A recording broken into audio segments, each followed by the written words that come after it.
Hello again, everyone. Welcome to Cotton Grower Magazine's Cotton Companion podcast. It's Thanksgiving week. Cotton harvest is still ongoing in many parts of the cotton belt, but despite open weather for the past few weeks, the late start of this crop is still showing now that growers are working hard to get the crop out of the field. I'm sure they're going to feel pretty thankful when that's finished as well. I'm Jim Stedman, editor of Cotton Grower, and joining me as always is my colleague and friend, Beck Barnes. You got big Thanksgiving plans, Beck? Yeah, I do. Well, I mean, we're going to be here in Memphis. I'm not going home to the farm in Mississippi this year, but I'll tell you, I got my feelings hurt a little bit. I put it to all of my in-laws that they wanted me to fry a turkey again this year, and boy, I did not get a whole lot of enthusiastic response from that. So I don't know what, maybe they didn't love, maybe they feel like I might burn their house down, but I'm going to keep asking. So we'll see. Keep that peanut oil sitting there ready to go. Yeah, it's one thing I buy peanut oil. I'll tell you what, it's not easy to dispose of that in the city of Memphis. That's for our other podcasts. So. Yes, that's when we get into the food service side of the business, right? Yeah. Well, since it's a holiday week, we're going to keep things short and simple for this episode. It's been a few months since we turned our attention to the pricing side of cotton, and honestly, that story was starting to get a little repetitive for most of this year since cotton prices kind of were stuck in this 6-cent range around the mid-80s. Well, that changed a couple weeks ago. Prices dipped back into the mid to high 70s, and something nobody in this industry wanted to see at this time of year. But there are reasons behind that movement. So to help bring this into perspective, Dr. John Robinson, Extension Cotton Economist for Texas A&M, is going to join us in just a few minutes. Stay tuned for that discussion. Yeah, Jim, but first, we want to hear from our sponsor partner, the American Cotton Shippers Association. They have a brief message they'd like to share. The American Cotton Shippers Association, also known as ACSA, is a trade association primarily made up of cotton merchants founded in 1924. ACSA members manage the majority of the world's cotton trade, providing services of merchandising, delivery logistics, and risk management to their customers. ACSA is proud to be celebrating its 100th anniversary this year. Join them in Scottsdale, Arizona in June 2024 for their centennial celebration event. All right, a big thank you to ACSA. So we do want to look at some items of interest before we jump into that interview, Jim. But since we're still talking about harvest, there are some unpicked acres, unstripped acres out there. Let's take a quick look at the most recent USDA crop progress numbers. Now that report shows that 67% of the total U.S. crop has been harvested as of November 12. That's up 10 percentage points from the previous report and 4 points ahead of the 5-year average. So moving along, pretty good average pace here. On a regional basis, the report shows that 66% of the Southeast crop has been harvested, 95% of the Mid-South crop, 60% of the Southwest crop, and 53% of the Western crop. So yeah, that tracks with what I see on Facebook. A lot of farmers' wives making, it's a big showy field picture and then a big paragraph about how thankful they are that harvest season's over with. It's always the wives who are very grateful that, husband's back home for in the home place. So, but I will interject here that it's also great photo time because I've been getting inundated with Cotton Kids photos. Yeah, for the magazine, and I'm averaging maybe 3, 4, 5 a week. Some really cute kids standing out in those cotton fields just before the pickers, are poised to head down those rows. So, yeah. Kudos to all the parents who are sending those in. I appreciate it. Just keep watching our issues as we get into early 2024, and you'll see your kid. Oh, a lot of very talented amateur photographers out there. Absolutely. I'm thinking specifically of our friend Marjorie Walker. I saw a picture she put on Facebook. She's at the National Cotton Council. Y'all might know, and boy, she put a beautiful shot on Facebook to celebrate Bob's wrapping things up here in the Mid-South. So, still some work to do out there in the fields. Now, amid all of the debates in Congress about continuing resolutions for government funding, word came just yesterday. Yes. I believe it's November 16th. It's Thursday. Yesterday, the current 2028 Farm Bill got extended for another year. That's guaranteeing that farm legislation will remain in place as negotiations continue for a new farm bill in 2024. The National Cotton Council released a statement from NCC Chair Sean Holliday expressing appreciation of the Farm Bill extension.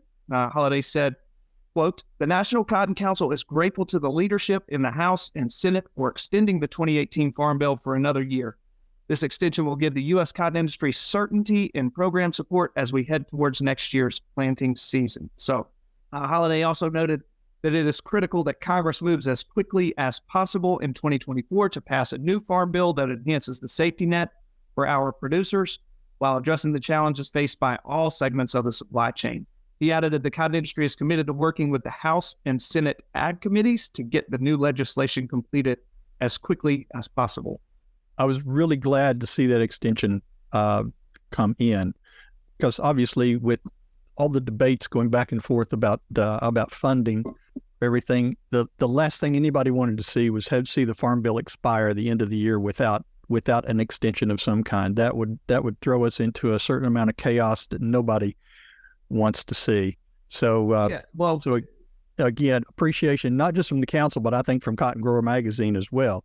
To the Senate and House committees working together to get that extension in place. Yeah. I know that we were out in Lubbock. It was that early October, Jim, when at that time we were hurtling towards a government shutdown. Right. A lot of sweating going on about what that meant for the farm bill. And so, it's good to go ahead and kind of nip this in the bud before anything tiny happens. I think it was the right thing. It was a prudent thing to do simply because there's just no time left before the end of this year to make that thing happen. So we can kind of all sit back, catch our breath, and jump back into it early next year. Hopefully it won't take another year to get it done. Yeah. Well, now we're going to turn our attention back to the cotton market and some of its recent late season gyrations. Joining us once again with all the answers is our friend Dr. John Robinson, who's AgriLife Extension Cotton Economist with Texas A&M. John, welcome back to the Cotton Companion. There's certainly no pressure attached to this discussion. Well, thank you for having me. Well, we're going to get to prices in just a couple minutes, but let's start with USDA supply-demand report for November. For the past few months, we've seen projected production for the U.S. slide a bit just before we got into harvest. But this month, U.S. and world production increased. What is happening? Why are we seeing these numbers shift so much? I would say it's normal, and I would say that we're zeroing in, even though there was an uptick in the guesstimate of U.S. production, they're kind of zeroing in on the real number. So I would take you back to August. In August, they had a 2.5 million bale adjustment compared to the previous month. Mm-hmm. September, that shrank down to about 830,000 bales they're cutting. So they cut 2.5 million, then they cut 830,000. Then in in October, they cut 310,000. So the cuts are getting smaller. And you're right, in November, they actually went back up, even though they were cutting out of Texas, but they found a lot more cotton in the Memphis territory. Right. And so we were up 200,000. So the gyrations are getting, amplifications are shrinking. And they're zeroing in. Typical timely, for this time of the year, they ought to be within 100,000 or 200,000 bales of the final number, and they probably are. Mm-hmm. So I expect by January or at least February, they'll probably be at the final number. They'll have some of the best data to use in that. They'll have Jennings estimates and actual classed bale counts. And so that'll help finalize it. So I'd say we're on a normal track to predicting the crop size. And the consequence of that from a marketing standpoint is there's less and less room for surprises on the supply side to give us a late season rally. Mm-hmm. Well, looking at the supply side, I think everybody's all we've heard for the last few months is consumption, demand. It seems to be a global issue. We've got more ending stocks right now. Demand still looks like it's pretty soft. where does the U.S. and the world sit in terms of their stocks on hand right now? To be honest, I couldn't tell you what the world ending stocks number is. I'd have to pull up a table to confirm that. I can tell you that from November compared to October, world ending stocks went up because they've been adding a little production here or there, but they've been cutting the consumption side. They've been cutting the mill use side steadily for the last 2 or 3 or 4 reports, and it's happening in important places like Vietnam, Bangladesh, and China. In the November report, really the biggest thing there was an increase in Chinese imports, but they're importing to stick it in their reserves, so I wouldn't even call that real consumption. The demand side, as you say, has been somewhat soft. Now, the silver lining of that is with the recent decline in U.S. cotton prices that we can talk about more, that decline dipped so low in the last 2 or 3 weeks that we hit demands like it's like striking oil or digging a well and hitting water. We found the demand down there in the mid 70s, and prices have rebounded there. So that I think we know where demand for U.S. exports is. It's just lower than where we had been. The other issue related to demand is other countries have been importing cotton. They've been buying it from our competitors. They've been buying it from Brazil, who has a big crop of quality cotton, and they're able to market it more cheaply than our stuff was being marketed. So they've had more of the business, and that may take us into the first quarter of next year before we use up all the Brazilian and available Australian stocks, and then they'll come around to buying our 23 crop, out of a warehouse. John, boy, you touched on what I was interested in there. Yeah, we heard. I'm thinking back to February when I was listening to Joe Nicosia at the Gen Show giving his annual report, and there was a lot of talk about Brazil at that time and how they were kind of emerging as a bigger threat and the capacity they had to do more. You just touched on it. They've taken a lot of the market at the moment. Can we regain? Is this the new world that we're living in, or can we regain kind of our status as global kind of number one export market? They have passed us as the number 3, I believe, 3 producer. And they might well pass us as the number 1 exporter with the pace of exports that they have. Now, there can be variations from year to year. We're in an El Nino situation, which that tends to make most of our competitors drier when we're wetter. So we might have more bales to sell next year for the 24 crop than they do. You get those kind of annual fluctuations. But they got a lot of resources, and Brazil got a lot of land resources, and they have a friendly climate that's more friendly to cotton production. It's wet when it should be during the growing season, and it's dry during harvest when you'd like it to be dry. The Brazilians have that from nature, and you can't really compete with that, or it's hard. What about other challengers, other countries globally? You mentioned Australia in passing there. I mean, is there anybody else we need to be keeping an eye on? Well, I tend to classify Brazil and Australia as our straight up competitors for the same thing. That is good quality machine picked cotton. We're all the same in that regard. We're suppliers of quality cotton. The mills know what they're getting when they buy bales from Australia, Brazil, or the United States. We also compete to some extent with lower grade cottons, from the West Africans. When India has a surplus, they're an export competitor. But, places where it's hand-picked, there's less quality control, there's less quality, you don't know what you're getting. That doesn't compete head-to-head on price the way that we do with the Brazilians and the Australians. So I tend to look at them as kind of one group. I gotcha. Well, obviously, this discussion filters back to price is ultimately what we're talking about. And we've seen that recent slide back into the 70s here recently. It's something that growers did not want to be contending with as harvest, is in full stride. What is pushing the price down? We touched on it earlier. And what's it going to take to bring those prices back into that 80-cent range that had been consistent through this year, maybe even higher. To be bluntly honest, I don't have a clear reason. If we go back 3 weeks ago and 2 weeks ago, where prices, or actually, back to the end of October, prices took a 12-cent slide, and it wasn't clear to me at the time, not in conversations I had, not in what I read. It really wasn't clear to me, why is this happening? I mean, an obvious answer, there was speculative selling, so there was spec positioning, but why were the specs being bearish? I don't know. Did they all just this week buy into this story about weak demand?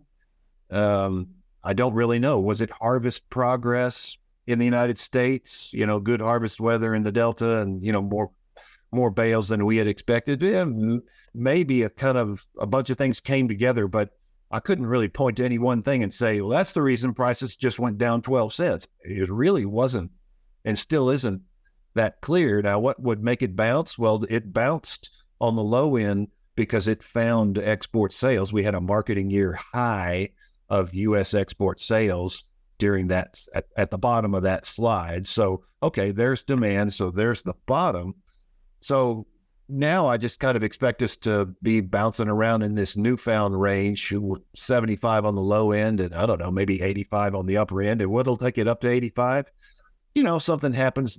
I think there's a lot of short speculators in the market. If something happens to scare them, I don't know, a hurricane or some threat to supply or something, I don't know, whatever would get them to bail out of those, buy back those short positions, that could be a little jet fuel that would take us over 80 towards 85, maybe.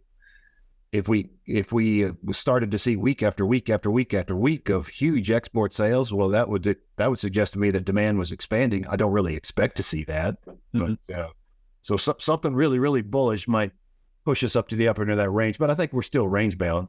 It's just the range keeps shifting. The range shifts around. That's what it's been doing for 12 months. Yeah, I noticed something, a little news bit just the other day that speaking of China, and the imports, their import market, they've decided to shut off their auctions internally in the country, which my guess is, again, they're just restocking right now. You mentioned probably, as somebody described it, moving from our warehouses to their warehouses, and it's is what it is at this point. So I think they're getting ready they appear to be getting ready for some sort of movement on it. But we also noted that in the latest USDA crop progress report, which we look at on a weekly basis, showing that the Texas harvest is now 56% complete, according to their numbers. Obviously, the majority of what's left in the field is up in that High Plains, Rolling Plains, Panhandle area. What are you hearing about progress and about yields up in those areas? I haven't heard a lot. I'm guessing the cuts that we've seen by NASS to production are probably related to fields that were low yielding that they were deemed not worth harvesting and became an insurance claim, a late season insurance claim. So I'm going to guess that's been going on. So what's left, I would think, would be okay enough yield for them to have gone on through harvest with it. But to be honest, I haven't really heard a lot. They've had their hard freezes and they had some kind of strange warm weather.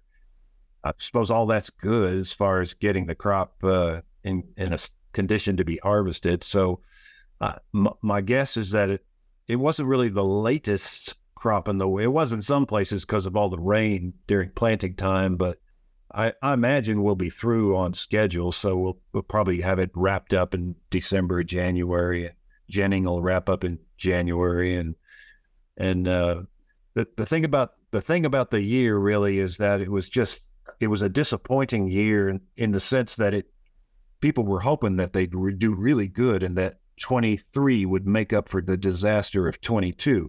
I'll remind everybody, 22 was the drought of record for us. And 23 wasn't that makeup year. It started off dry, and then we had water, maybe too much water, and then we had extreme heat and just a lot of weird conditions, tough conditions, and it wasn't the year that we needed. And I think farmers had their hopes up because of the rain that came in April and May. Their hopes for good production were high, so it was kind of like a kick in the gut. It was disappointing. Based on these current market conditions that we've been talking about, any advice for growers to kind of help them protect or maximize any crop marketing that they still need to do if they haven't already committed everything? What I maintain some really simple hedging examples. I do that every year just for educational purposes. And so one thing I've noticed with those examples is that there are a lot, the strategy of selling your crop, either forward cash selling or selling a recap right after harvest, and then buying call options to still participate in a rising market. Those call options have been less expensive because of the lack of volatility, because of the sideways trading that we've been in. The premiums on those calls are cheaper than I recall in previous years. So it seems to me it's a good time as any to employ that strategy. If what's keeping you from selling is fear of losing out on higher prices later, well, then you can pay for the right to participate in higher prices later. And it's probably cheaper to do that with call options in our world than it is storing it and then, paying through storage to have an opportunity later. I think it's probably cheaper. And it's an empirical question, as my professor would say. So you can pencil it out. What's your storage cost for 2 or 3 months, and what's the cost of a out of the money March or May call, and compare the two. Mm-hmm. I would direct people towards making that evaluation this year, because it seems like it is a more affordable strategy. Okay. Well, we mentioned earlier that, we're now in an El Nino weather pattern, which normally means we're going to have a wet winter there in the Southwest, which hopefully will give us a good start to next year's planting. Any thoughts on where you think total Texas cotton acres may end up next year? And I know we've talked about this in the past. What is your corn to cotton ratio formula telling you about where total U.S. acres may go next year? I'll answer the second question first. It is suggesting, when you look at new crop corn and new crop cotton, it's suggesting 10.5, 11. It moves around, and it's really, the prediction is for where that ratio is during the first quarter of the year. But right, so far it's been predicting like 10.5 to 11, as high as 11 million acres.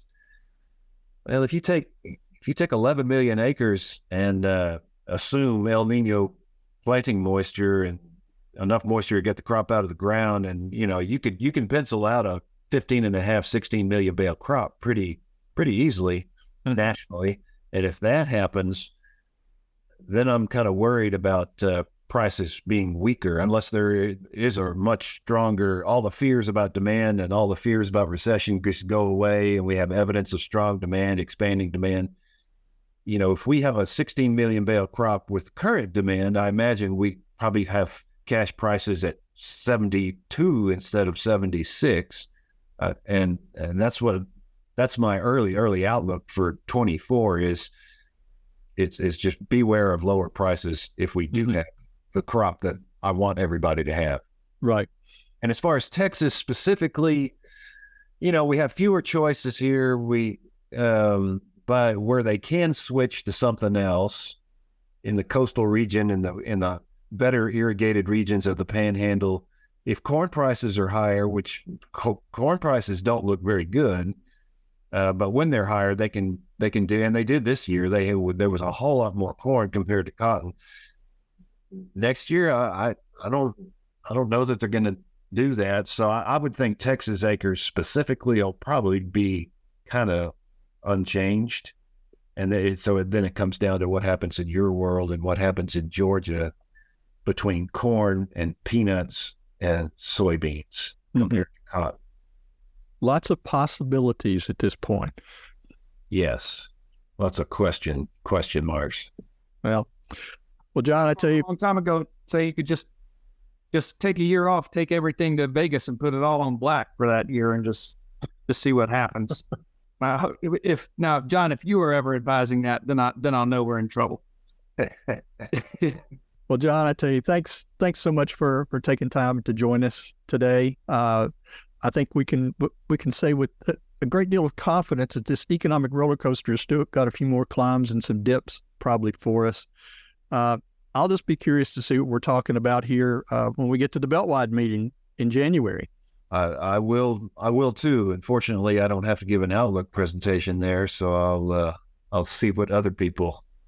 You sit in the back of the room and take notes. Take notes and throw darts. Yes, I know how that works. Anyway, we appreciate your time. Have yourself a great Thanksgiving. Thanks a lot, and good holidays to everybody listening, and we'll see you in Fort Worth in January. Sounds good. Same to you, John. Thank you. Thanks very much. So, all right, that's it for this episode of the Cotton Companion podcast. We want to thank our friend Dr. John Robinson for sharing his thoughts on the current cotton market situation.